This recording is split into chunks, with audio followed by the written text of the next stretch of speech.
আসসালামু আলাইকুম। আলহামদুলিল্লাহ, এর আগে আমরা আপনাদেরকে দেখিয়েছিলাম যে আমাদের একটি জার্সি গাই গরু ছিল, যেটা আমরা বিক্রি করে দিয়েছিলাম কিছুদিন আগে। তারই একটি বাছুর আমরা রেখে দিয়েছিলাম মূলত জাত হিসাবে রেখে দেবো বলে।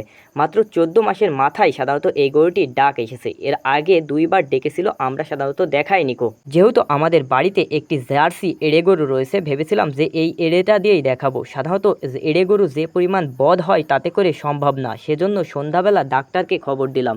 যারা ভাবছেন মূলত গরুর ডাক আসার পরে আমাদের বাড়ির গরু দিয়ে দেখাবো, তাদের উদ্দেশ্যে বলি যে আপনাদের বাড়িতে যদি অনেক মানুষ থাকে এবং বিশেষ করে আপনার গরুটা যদি ভদ্র হয়, সেক্ষেত্রে আপনি এটা করতে পারেন।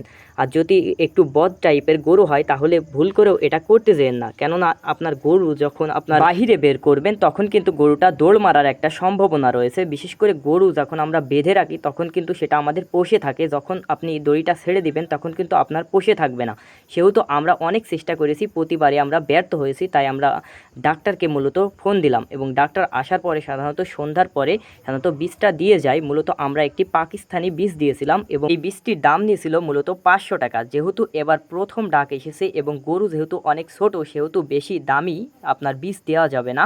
বিশেষ করে আমাদের গরুটির বয়সও অনেক কম এবং আমরা যেহেতু দুধ দুই না গরু, সেহেতু গরুটা অনেক বড় হয়ে গেছে। আসলে গরুটার কিন্তু বয়স অনেক কম।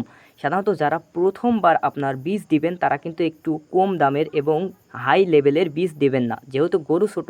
এবং যাদের গরু বড় আছে তারা কিন্তু বড় হাই লেভেলের বীজ দিতে পারেন, যেহেতু ডেলিভারি করার সময় বড় বীজ দিলে পারে সমস্যা হয় অনেক।